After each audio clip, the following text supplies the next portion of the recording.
امیر المومنین حضرت امیر معاویہ رضی اللہ تعالیٰ عنہما، محمد کی محبت دین حق کی شرط اول ہے، محمد کی محبت دین حق کی شرط اول ہے، اسی میں ہو اگر خامی تو سب کچھ نامکمل ہے۔ سرکار اقدس صلی اللہ تعالی وسلم نے ارشاد فرمایا کہ یعنی تم میں کا کوئی مومن نہیں ہوگا یہاں تک کہ میں اس کے نزدیک اس کے باپ اور اس کی ماں، اس کے اولاد سب لوگوں سے زیادہ محبوب نہ ہو جاؤں۔ اور حضور صلی اللہ تعالی وسلم کی محبت کے لیے سارے صحابہ کی محبت لازم ہے، اسی لیے تمام صحابہ حضور صلی اللہ تعالی وسلم کے محبوب ہیں، اور محبوب کا محبوب محبوب ہی ہوتا ہے۔ لہذا جو شخص حضور کی محبت کا دعویٰ کرے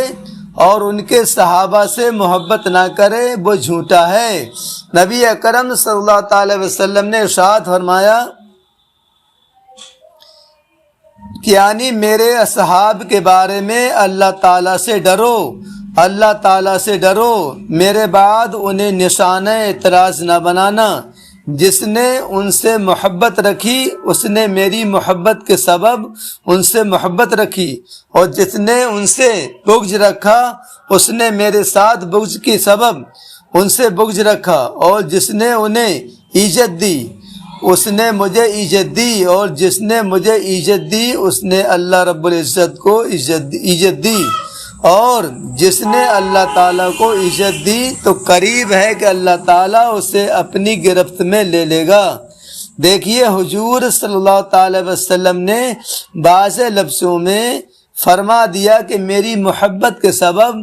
میرے صحابہ سے محبت ہوگی، اور میرے بغض کے سبب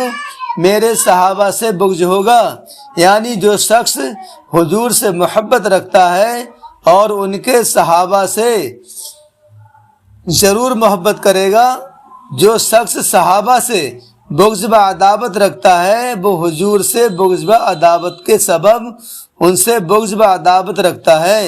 لہذا حدیث شریف سے فیصلہ کر دیا، حدیث شریف نے فیصلہ کر دیا کہ جو شخص حضور صلی اللہ تعالی وسلم سے محبت کا دعویٰ کرتا ہے مگر ان کے صحابہ سے بغض و عداوت رکھتا ہے وہ جھوٹا ہے، اس لیے کہ صحابہ سے اس کا بغض و عناد حضور سے بغض و عناد کے سبب ہے۔ بعض لوگ جو حضور صلی اللہ تعالی وسلم کے محبت کے دعوے دار ہیں وہ بہت سے صحابہ اکرام خصوصاً امیر المومنین حضرت امیر معاویہ رضی اللہ تعالیٰ عنہ سے بغض و عناد رکھتے ہیں، کھلم کھلا ان کی شان میں گستاخی و بے ادبی کرتے ہیں اور ان کو نشانہ اعتراض بناتے ہیں۔ اس لیے آج مجلس میں ہم ان کی حیات طیبہ پر روشنی ڈالیں گے، ان کے فضائل، ان کے مناقب بیان کریں گے، اور ان پر کئی اعتراضات ہیں ان پر جواب بھی دیں گے۔ آپ کا نام معاویہ اور کنید ابو عبد الرحمن ہے، باپ کی طرف سے آپ کا سلسلہ نسب یہ ہے معاویہ بن ابو سفیان، صخر بن حرب بن امیہ بن عبد شمس بن عبد مناف، اور ماں کی طرف سے نسبت یوں ہے کہ معاویہ بن ہند بنت عتبہ بن ربیہ بن عبد شمس بن عبد مناف، اور عبد مناف نبی اکرم صلی اللہ تعالی وسلم کے چوتھے دادا ہیں، اس لیے حضور صلی اللہ تعالی وسلم کا سلسلہ نسب یہ ہے کہ ابن عبداللہ ابن عبد المطلب بنو ہاشم بن عبد مناف۔ خلاصہ یہ ہوا کہ حضرت امیر معاویہ رضی اللہ تعالیٰ عنہما والد کی طرف سے 5ویں پشت میں اور ماں کی طرف سے بھی 5ویں پشت میں حضور اقدس صلی اللہ تعالی وسلم کے نسبت میں آپ کے چوتھے دادا عبد مناف سے مل جاتے ہیں، جس سے ظاہر ہوا کہ آپ نسب کے لحاظ سے حضور کے قریبی اہل قرابت ہیں، اور رشتے میں بھی رسول اکرم صلی اللہ تعالی وسلم کے حقیقی صالح ہیں، اس لیے کہ ام المومنین حضرت ام حبیبہ بنت ابو سفیان رضی اللہ تعالی عنہما جو حضور کی زوجہ مطہرہ ہیں، وہ حضرت امیر معاویہ رضی اللہ تعالی کی حقیقی بہن ہیں۔ اسی لیے عارف باللہ مولانا رومی رحمۃ اللہ علیہ رضوان اپنی کتاب میں فرماتے ہیں کہ آپ تمام مومنوں کے ماموں ہیں، اور تحریر فرماتے ہیں کہ آپ کا قبول اسلام حضرت امیر معاویہ رضی اللہ تعالی نے کب اسلام قبول کیا، اس کے بارے میں حضرت مفتی احمد یار خان رحمۃ اللہ علیہ رضوان تحریر فرماتے ہیں کہ امیر معاویہ خاص صلح حدیبیہ کے دن 6 ہجری میں اسلام لائے، مگر مکہ والوں کے خوف سے اپنا اسلام چھپائے رہے۔ پھر فتح مکہ کے دن اپنا اسلام ظاہر فرمایا۔ جن لوگوں نے کہا کہ فتح مکہ کے دن ایمان لائے، انہوں نے ظہور ایمان کے لحاظ سے کہا ہے، جیسے حضرت عباس رضی اللہ تعالیٰ عنہما پردہ جنگ بدر کے دن بھی ایمان لا چکے تھے،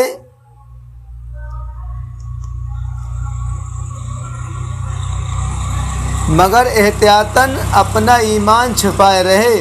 اور فتح مکہ میں ظاہر فرمایا تو لوگوں نے انہیں بھی فتح مکہ کے مومنوں میں شمار کر دیا، حالانکہ آپ قدیم الاسلام تھے،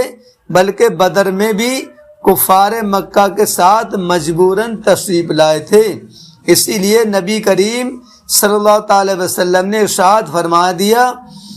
دیا تھا کہ کوئی مسلمان عباس کو قتل نہ کرے، وہ مجبوراً لائے گئے ہیں۔ امیر معاویہ رضی اللہ تعالیٰ عنہ حدیبیہ میں ایمان لانے کی دلیل وہ حدیث ہے جو امام احمد نے امام باقر امام زین العابدین بن امام حسین رضی اللہ تعالیٰ عنہ سے روایت فرمایا ہے۔ امام باقر سے عبداللہ بن عباس رضی اللہ تعالیٰ عنہ نے فرمایا کہ ان سے امیر معاویہ نے فرمایا کہ میں نے حضور کے احرام سے فارغ ہوتے وقت حضور کے سر شریف کے بال مربع پہاڑ کے نیز وہ حدیث بھی دلیل ہے جو بخاری شریف کی بروایت طاؤس عبداللہ بن عباس سے روایت فرمائی ہے۔ حضور کی حجامت کرنے والے امیر معاویہ ہیں، اور ظاہر یہ ہے کہ حجامت عمرہ قضا میں واقع ہوئی جو صلح حدیبیہ سے 1 سال بعد 7 ہجری میں ہوا، کیونکہ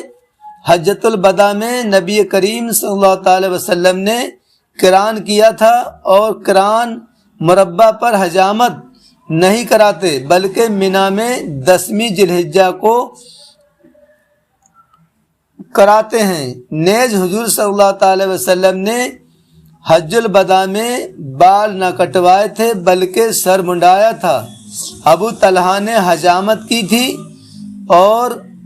لا محالہ امیر معاویہ کا یہ حضور صلی اللہ تعالی وسلم کے سر شریف کے بال تراشنا عمرہ قضا میں فتح مکہ سے پہلے ہوا،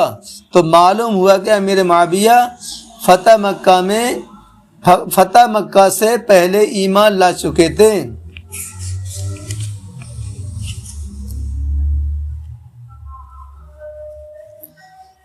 صحابی رسول حضرت امیر معاویہ رضی اللہ تعالیٰ عنہ صحابی رسول ہیں، اور صحابی وہ خوش نصیب مسلمان ہے جس نے ایمان کی حالت میں حضور اقدس صلی اللہ تعالی وسلم کو دیکھا اور پھر ایمان پر اس کا خاتمہ ہوا۔ وہ صحابیت وہ درجہ ہے کہ کوئی شخص خواہ وہ کتنا ہی بڑا ولی اور غوث و قطب ہو، کسی صحابی کے درجہ کو ہرگز نہیں پہنچ سکتا۔ صحابی کی فضیلت بہت سی آیت کریمہ نازل ہوئی ہیں، جن میں سے چند آپ کے سامنے پیش کی جاتی ہیں۔ پارہ نمبر 27 رکوع نمبر 17 میں رب تعالیٰ ارشاد فرماتا ہے، ترجمہ: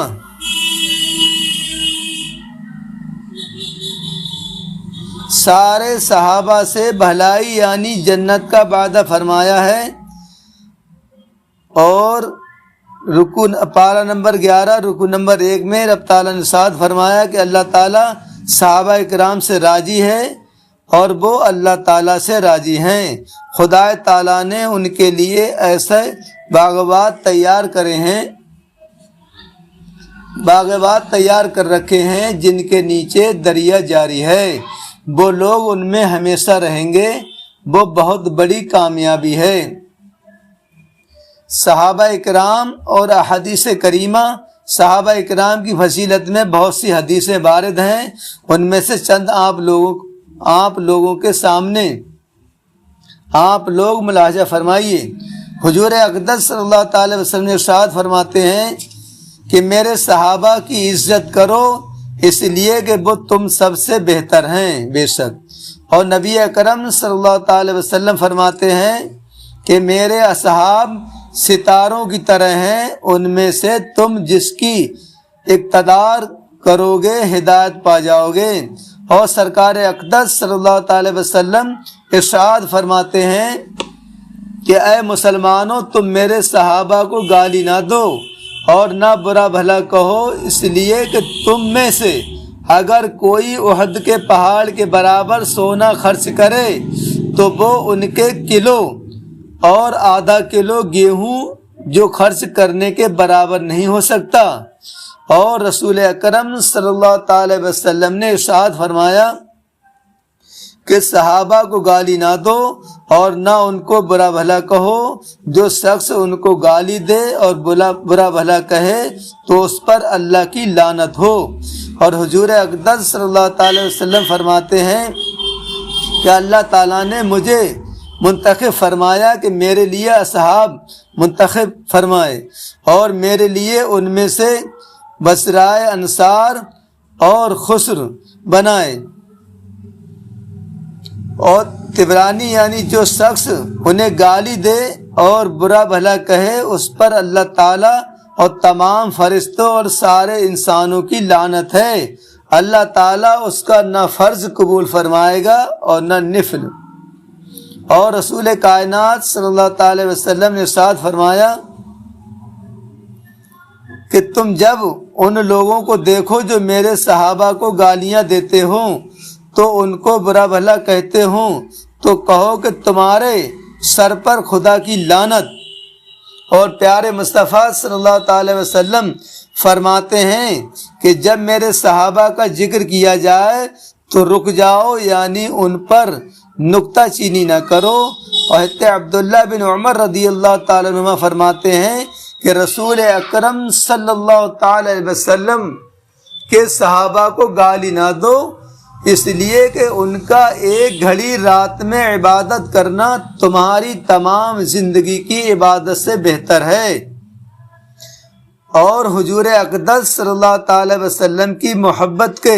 جھوٹے دعوے دار جو